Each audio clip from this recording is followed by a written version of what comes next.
Ser podcast. Si amanece, nos vamos. Cadena Ser. Y a esta hora, como cada semana, 4:35, 3:35 en Canarias, con Félix Martín, fiscal, jefe de formación de la carrera fiscal, a quien ya hemos saludado. Bueno, Félix, bienvenido de nuevo.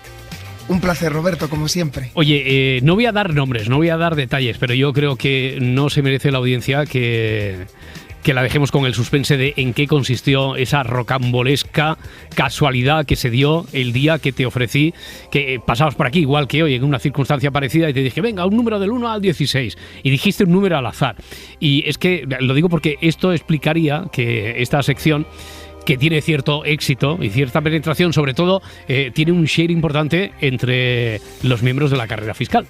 Sí. Y por lo tanto resulta que Félix, evidentemente sin saberlo, dio un número que justo 2 segundos acabamos de cambiar porque entró un nuevo candidato en la lista, dio un número a un familiar directo de un fiscal muy importante. Ya está, hasta ahí puedo leer, ¿no? Hasta ahí, imagínate. Y al día siguiente entonces le dijeron, Félix, ¿por qué le has dado un premio a mi prima, hermana, familiar, vecino o lo que sea? Dice que yo he dado un premio. Fue así, más o menos, ¿no? Félix, más o menos. Más o menos, la casualidad a veces, ¿verdad? Parece increíble. Increíble. Bueno, y te decía todo esto porque ya que ha salido el tema y porque me gustaría que me dijeras quién es Félix Pantoja. Pues muchas gracias, Roberto. Félix Pantoja es un fiscal muy querido. Es el fiscal de Sala de Seguridad y Salud en el Trabajo que se ha jubilado esta semana. ¿Ah, sí? El otro día. Y resulta, Roberto, que es una persona muy, muy cercana y muy cariñosa, y siempre que me he encontrado con él las últimas veces, siempre me dice, oye, que te escucho por la noche en el programa de Se Amanece, que es un oyente tuyo. Sí. Y me hacía mucha ilusión, con mucha humildad, y te doy las gracias, Roberto, poder dedicarle esta sección, porque Félix Pantoja es un compañero que es un orgullo para todos nosotros, porque lleva muchos años luchando de manera apasionada en favor de la seguridad y salud de los trabajadores. Es un referente para los fiscales, ¿verdad? Y ha hecho un país mejor con su esfuerzo y se merece este humilde homenaje, ¿sabes? Estoy seguro de que es así, diciéndolo tú y contándomelo como me lo habías comentado antes de empezar el programa, lo sentido que te he notado, Félix, al decir, oye, podría hacer alguna mención, es que es un oyente nuestro de toda la vida, del Si Amanece Nos Vamos, y que dice que nos escucha. Bueno, pues, y además venía muy a cuento con esto que estábamos diciendo, de que este espacio tiene una especial penetración en audiencia entre la población en general, pero entre los miembros de la carrera fiscal, pues particularmente. Oye, hoy vamos a intentar responder, bueno, yo te voy a lanzar preguntas y me vas a contar cosas para intentar responder a la pregunta si ha cambiado mucho la delincuencia. Estamos hablando de delitos tecnológicos, es decir, si ha cambiado mucho en el proceder, en cómo se investiga desde el tocomocho al phishing, a lo que conocemos, por ejemplo, como el phishing, y vamos a adentrarnos un poquito en los delitos tecnológicos, también en la estafa romántica y cómo tiene hoy en día su herencia en una práctica de lo que podríamos considerar ya delitos que aprovechan pues las redes sociales, aplicaciones para ligar, etcétera. Vamos a empezar, si te parece, Félix, por esto del phishing, que lo oímos muchas veces, que oímos muchas advertencias. ¿Qué es exactamente esto del anzuelo que nos ponen? Pues vamos con ello. Phishing viene del verbo en inglés fishing, que es pescar mediante anzuelo. Y este es el truco para que podamos saber lo que significa. Significa una modalidad delictiva, Roberto, que implica suplantar telemáticamente la identidad de otra persona para aprovecharse de sus datos confidenciales y conseguir acceder al dinero de esta persona, ¿vale? Uh-huh. ¿Qué es lo que se trata de acceder? Pues se trata de acceder a información como la de la tarjeta de crédito, contraseña bancaria, información de cuenta u otro dato personal por medio de engaño. ¿Y esto cómo se hace? Pues normalmente a través de mensajes de correo electrónico o de SMS o de ventanas emergentes del ordenador. Sin ir más lejos, Roberto, ayer mismo es que ha venido muy a cuenta y estoy seguro, no sé si te habrá pasado a ti o a alguno de los oyentes, seguro que sí. Ayer recibo yo un SMS de una supuesta entidad bancaria mía, que menos mal que no tenía nada que ver con mi entidad bancaria, diciéndome que se había hecho un cargo de 98 euros y que si no estaba de acuerdo, que fuera un determinado enlace de esa entidad de crédito que se me ofrecía en el SMS. Sí, como avance de esta sección, hace unos minutos lo estábamos comentando con Edgarita, es que Edgarita tiene mucho dinero, ¿sabes? Entonces la gente que maneja tiene los huevos puestos repartidos en diferentes bolsas. Entonces él, claro, aunque le llegue de la caja rural de Antequera, de la Caixa Manlleu, como tiene en todos sitios, claro, él tiene como cierta tendencia, querencia a darle al enlace, pero ya le hemos advertido que cuando viene por SMS, que no, ya te dicen las entidades financieras que no pinches nunca, que vayas por la vía por la que tú entras habitualmente a tu entidad financiera. Sobre todo, además, es que a veces vienen con burdas faltas de ortografía ese tipo de mensajes. Por ejemplo. Oye, ¿es cierto, Félix, que estos delitos requieren de la colaboración de terceras personas que actúan sin querer, actúan como intermediarios, sin saberlo? Efectivamente, y esto es un enfoque interesante, porque a lo mejor no se profundiza en él a veces y puede conllevar un severo disgusto para estas personas. Vamos a ver si lo consigo explicar, Roberto. Los estafadores, en estos casos, consiguen grandes transferencias de dinero que llegan a su cuenta o a sus cuentas a través de intermediarios, que son estas terceras personas, que actuarían como lo que se denominan muleros y que serían cómplices de un lavado de dinero. Vamos a intentar explicar cuál es el proceso habitual para que la gente lo tenga muy en cuenta, ¿no? Los ideadores, los estafadores, ofrecen, imagínate, Roberto, te ofrecen a ti trabajar en una empresa fantasma, en una empresa rara, que ya te llama la atención que es raro, y te dicen que para que puedas trabajar tienes que darte de alta y debes rellenar un formulario entre otras cosas te van a indicar que les digas un número de cuenta bancaria, ¿vale? Y luego te dicen que en este trabajo lo que tú vas a tener que hacer es que vas a recibir ingresos en tu cuenta bancaria y tú vas a tener que hacer a su vez transferencias a distintas transferencias bancarias con complejas operaciones financieras. Ya, a cuentas bancarias que llama la atención, primero porque está a tu nombre, y segundo que no te han pedido solo o no te van a ingresar la nómina, sino que van a ingresarte diferentes cantidades, a lo mejor dosificadas de aquello que ellos intentan después blanquear, ¿no? Eso es, lo has explicado perfectamente. ¿Qué beneficio tienes tú como trabajador? Pues que te van a decir que te vas a quedar con un porcentaje de ese dinero, de cada una de esas transferencias, entre un 10 y un 20%. Que quede claro que en este caso esta tercera persona se está involucrando en una estafa y está lavando el dinero del estafador. Tengo aquí un caso, porque desde luego las cosas que tan bien explicadas así de forma ilustrativa como tú haces, además si tenemos un caso, un referente, un caso real, yo creo que explica muy bien de todo aquello de lo que nos quieres hablar. Me has enviado aquí el caso de lo que podríamos denominar es una estafa romántica.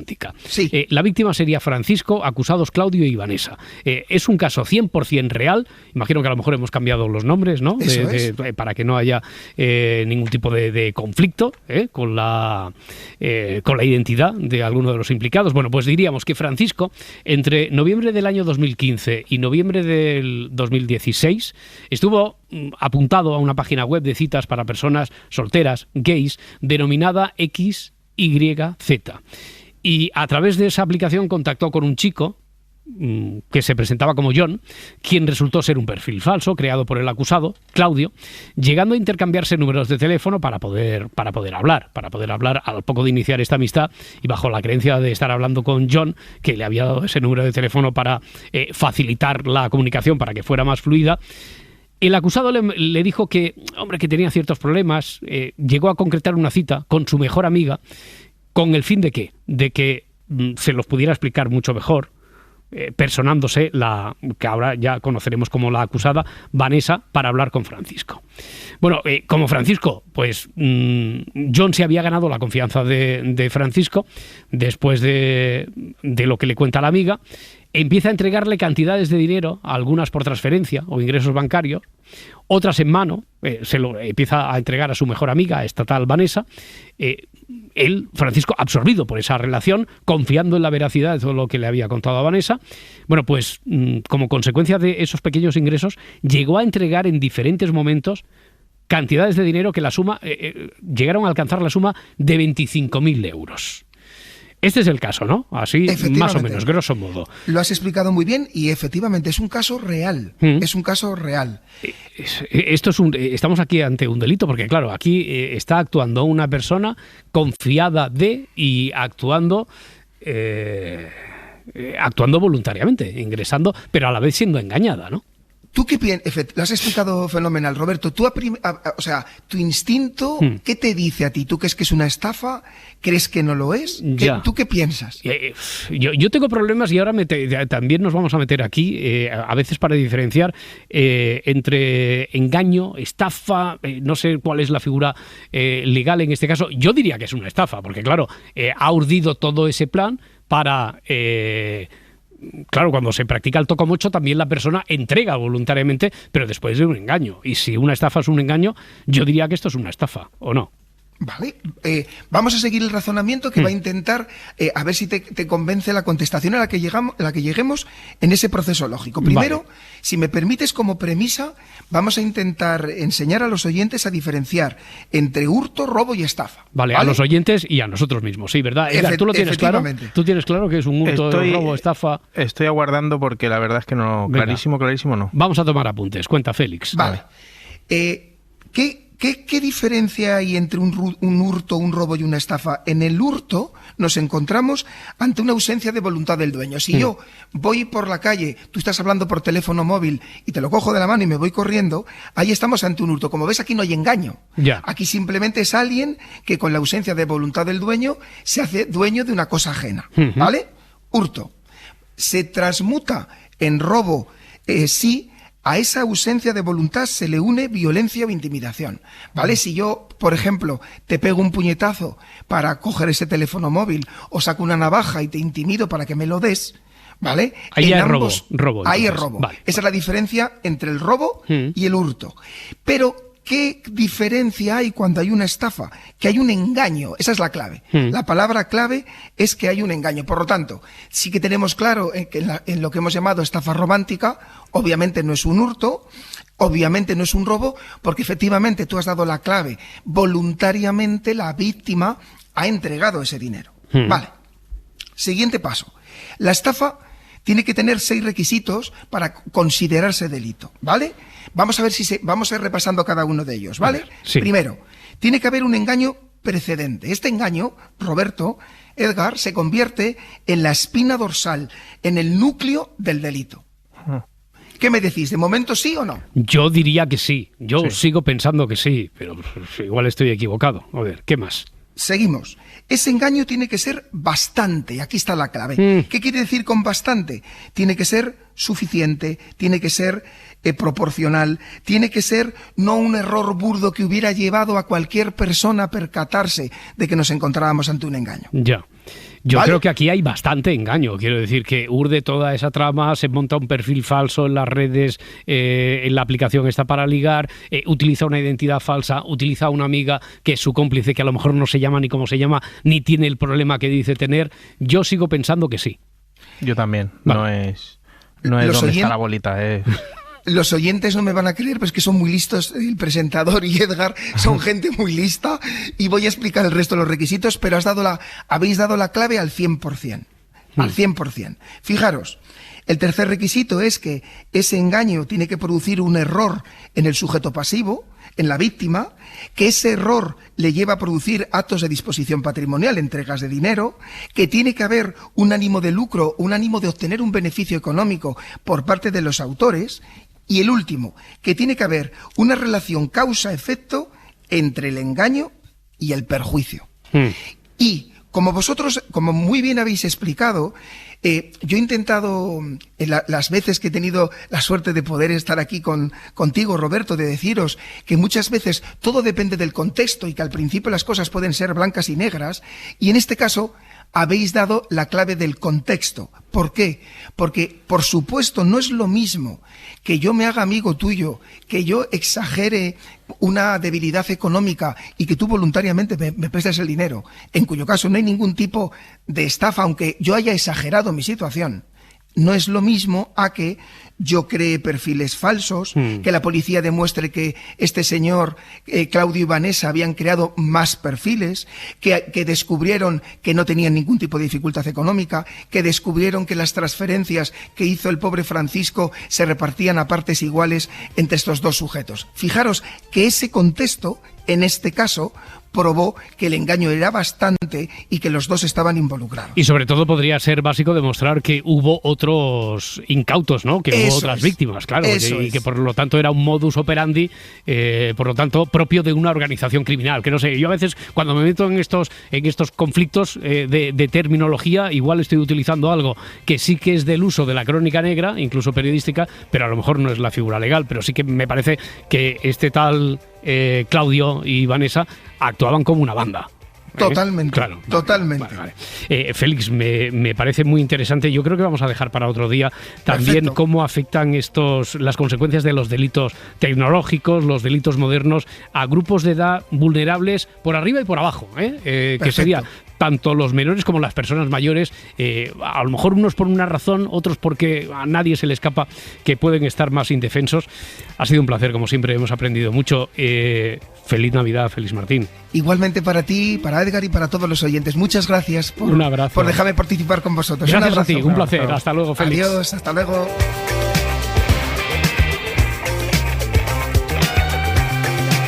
Para no perderte ningún episodio, síguenos en la aplicación o la web de la SER, Podium Podcast o tu plataforma de audio favorita. Cadena SER. La radio.